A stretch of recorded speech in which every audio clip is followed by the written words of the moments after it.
ಪ್ರಾಣಿ ಪ್ರಿಯರಿಗೊಂದು ಸಿಹಿ ಸುದ್ದಿ. ನಿಮ್ಮ ಪ್ರೀತಿಯ ಸಾಕು ಪ್ರಾಣಿಗಳಿಗೆ ಉತ್ತಮ ಆರೋಗ್ಯ ಬೇಕಾ? ಉತ್ತಮ ಆಹಾರ ಬೇಕಾ? ಇನ್ನು ಪರಿಕರಗಳನ್ನ ಎಲ್ಲಿ ತರುವುದು ಅನ್ನೋ ಜಿಜ್ಞಾಸೆ ಕಾಡ್ತಾ ಇದೆಯಾ? ಇನ್ನು ನೀವು ಹೆಚ್ಚು ತಲೆ ಕೆಡಿಸಿಕೊಳ್ಳುವಂತಿಲ್ಲ. ನಿಮಗಾಗಿ ಇದೆ ನಿಮ್ಮ ಶ್ರೀರಾಮ್ ಮೆಡಿಕಲ್ ಅಂಡ್ ಏಜೆನ್ಸಿ. ಇಲ್ಲಿ ನಿಮ್ಮ ಸಾಕು ಪ್ರಾಣಿಗಳಿಗೆ ಎಲ್ಲಾ ರೀತಿಯ ಉತ್ತಮ ಆಹಾರ, ಔಷಧಿಗಳು ಮತ್ತು ಎಲ್ಲಾ ರೀತಿಯ ಪ್ರಕಾರಗಳು ರಿಯಾಯಿತಿ ದರದಲ್ಲಿ ದೊರೆಯುತ್ತದೆ. ಮತ್ತೆ ಇನ್ಯಾಕೆ ತಡ? ಈಗಾಗಲೇ ಭೇಟಿ ಕೊಡಿ ಶ್ರೀರಾಮ ಮೆಡಿಕಲ್ ಅಂಡ್ ಏಜೆನ್ಸಿ, ಜೇನು ಶ್ರೀ ಕಾಂಪ್ಲೆಕ್ಸ್, ಗೋಕುಲ ರಸ್ತೆ, ಹುಣಸೂರು. ಶ್ರೀ ಕ್ಷೇತ್ರ ಶಬರಿಮಲೆ ಮಾದರಿಯಲ್ಲೇ ಇರುವ ಚಿಕ್ಕ ಶಬರಿಮಲೆ ಅಂತಾನೆ ಪ್ರಸಿದ್ಧಿಯಾಗಿ ನಂಜನಗೂಡಿನ ಕಪಿಲಾ ನದಿ ತೀರದಲ್ಲಿರುವ ಶ್ರೀ ಅಯ್ಯಪ್ಪ ಸ್ವಾಮಿ ದೇವಾಲಯದಲ್ಲಿ ಕಳೆದ 10 ದಿನಗಳಿಂದ ಸಡಗರ ಸಂಭ್ರಮ ಹಾಗೂ ಶ್ರದ್ಧಾ ಭಕ್ತಿಯಿಂದ ನಡೆಯುತ್ತಿದ್ದ 27ನೇ ಬ್ರಹ್ಮೋತ್ಸವಕ್ಕೆ ಇಂದು ವಿದ್ಯುಕ್ತವಾಗಿ ತೆರೆ ಬಿದ್ದಿದೆ.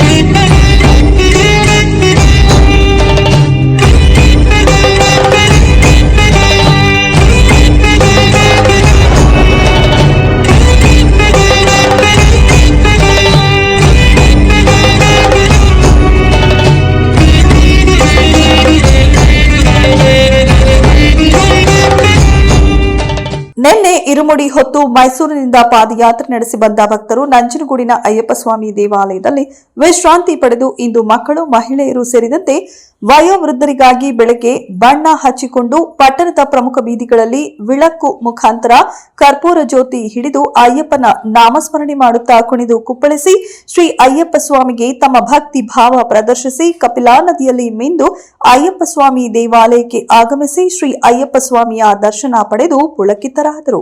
ಇನ್ನು ಭಕ್ತರು ಇರುಮುಡಿ ಕಾಯಿಯಲ್ಲಿ ತುಂಬಿದ್ದ ತುಪ್ಪವನ್ನ ಹೊರತೆಗೆದು ಅದನ್ನು ಗುರುಸ್ವಾಮಿಗಳ ನೇತೃತ್ವದಲ್ಲಿ ಅಯ್ಯಪ್ಪನ ನಾಮಸ್ಮರಣೆಗಳೊಂದಿಗೆ ನೂರಾರು ಭಕ್ತರ ಹರ್ಷೋದ್ಗಾರದೊಂದಿಗೆ ತುಪ್ಪದ ಪ್ರಿಯ ಶ್ರೀ ಅಯ್ಯಪ್ಪನಿಗೆ ತುಪ್ಪದ ಅಭಿಷೇಕ ನಡೆಯಿತು. ಸ್ವಾಮಿಗೆ ತುಪ್ಪದ ಅಭಿಷೇಕ ನಡೆಯುವ ಪುಣ್ಯ ಕ್ಷಣವನ್ನ ಭಕ್ತರು ಕಣ್ತುಂಬಿಕೊಂಡರು.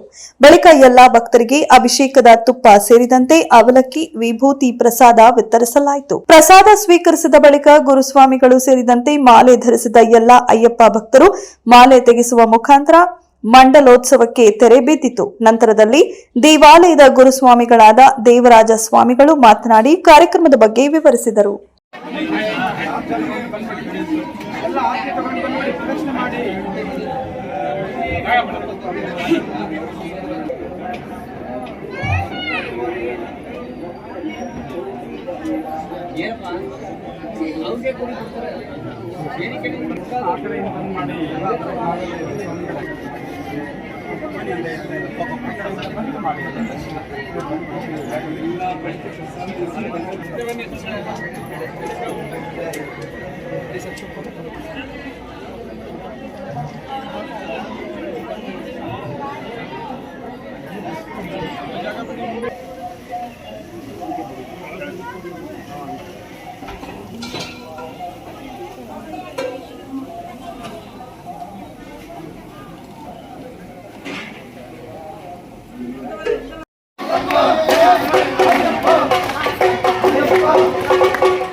Daga.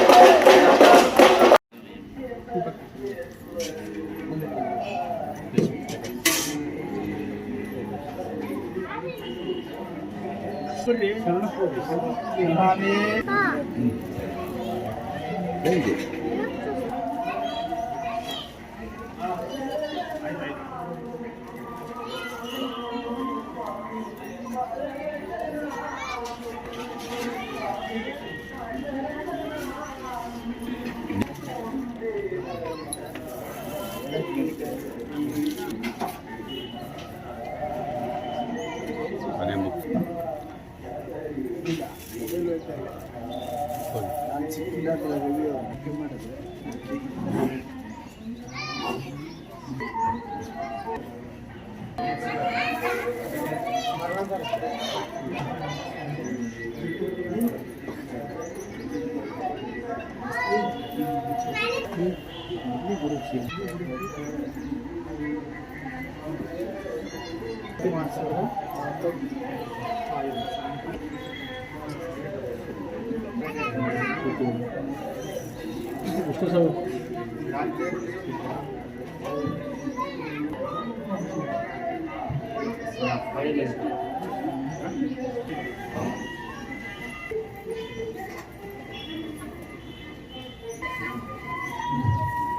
ಓಕೆ.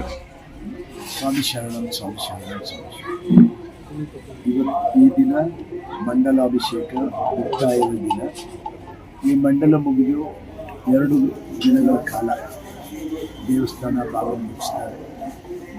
ನಾವು ಕೂಡ ಪಡಿ ಮುಚ್ಚುತ್ತೀವಿ, ದೇವಸ್ಥಾನ ತೆರೆದಿರುತ್ತದೆ. ಮತ್ತು ಅನ್ನದಾನ ಪ್ರತಿದಿನ ನಡೀತಾ ಇರ್ತದೆ. ನಾವು ಅದನ್ನೆಲ್ಲ ನಿಲ್ಲಿಸಿ ಶಬರಿಮಲೆಯಲ್ಲಿ ಇವತ್ತು ದೇವಸ್ಥಾನನ 12 ಗಂಟೆವರೆಗೆ ಅಭಿಷೇಕ ಮಾಡಿ ಕ್ಲೋಸ್ ಆದರೆ ಅವರು 3 ದಿನಗಳ ನಂತರ ಬಾಗಿಲು ತೆರೀತಾರೆ. ಜನವರಿ 20ನೇ ತಾರೀಕು ಅಲ್ಲಿ ಅಭಿಷೇಕ. ಹಾಗೆ ಇಲ್ಲೂ ಕೂಡ ನಾವು ಪಡಿನ 3 ದಿನ ಬಾಗಿಲು ಹಾಕಿ ನಂತರ ಜನವರಿ ಅಂದರೆ ಈ ತಿಂಗಳು 31ನೇ ತಾರೀಕು ಬಾಗಿಲು ತೆಗೆದು ಜನವರಿ 20ನೇ ತಾರೀಕುವರೆಗೂ ಕೂಡ ಅಭಿಷೇಕ ಆಗ್ತದೆ. ಮತ್ತು ಅಭಿಷೇಕನ ನಾವು ಪಡಿನ ಕ್ಲೋಸ್ ಮಾಡೋದು ಜನವರಿ 20ನೇ ತಾರೀಕು. 14ನೇ ತಾರೀಕು ಸಂಕ್ರಾಂತಿ ಹಬ್ಬ, ಅವತ್ತೇ ಇಲ್ಲಿ ಜ್ಯೋತಿ ಪೂಜೆ. ಇವತ್ತು ನಾವು ಮಂಡಲಾಭಿಷೇಕನ ಕೊನೆ ಮಾಡ್ತಾ ಇದ್ದೀವಿ.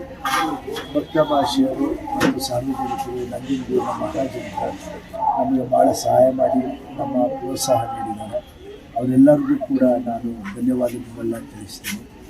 ಹಾಗೆ ಸಂಬಂಧಪಟ್ಟಂಥ ಅಧಿಕಾರಿ ವರ್ಗದವರು ಕೂಡ ಪೊಲೀಸ್ ಅವರು, ಶ್ರೀಕಂಠೇಶ್ವರ ಸ್ವಾಮಿ ದೇವಸ್ಥಾನ ಕಾರ್ಯದರ್ಶಿಗಳು ಮತ್ತು ಇನ್ನಿತರ ಅಧಿಕಾರಿಗಳು ನಮಗೆ ಸಹಾಯ ಮಾಡಿದ್ದಾರೆ. ಮತ್ತು ಮಾಧ್ಯಮದವರು ಕೂಡ ನಮಗೆ ಹೆಚ್ಚಿನ ಇದನ್ನು ನಮ್ಮ ದೇವಸ್ಥಾನದ ವಿಚಾರನ ಪ್ರಚಾರ ಮಾಡಿ ಇಲ್ಲಿಗೆ ಹೆಚ್ಚಿನ ಸಂಖ್ಯೆಯಲ್ಲಿ ಭಕ್ತರು ಬರೋ ಥರ ಮಾಡಿದ್ದಾರೆ. ಅವ್ರಿಗೂ ಕೂಡ ನಾನು ವೈಯಕ್ತಿಕವಾಗಿ ಮತ್ತು ದೇವಸ್ಥಾನದ ಪರವಾಗಿ ಎಲ್ಲರಿಗೂ ಧನ್ಯವಾದಗಳನ್ನ ತಿಳಿಸ್ತೀವಿ.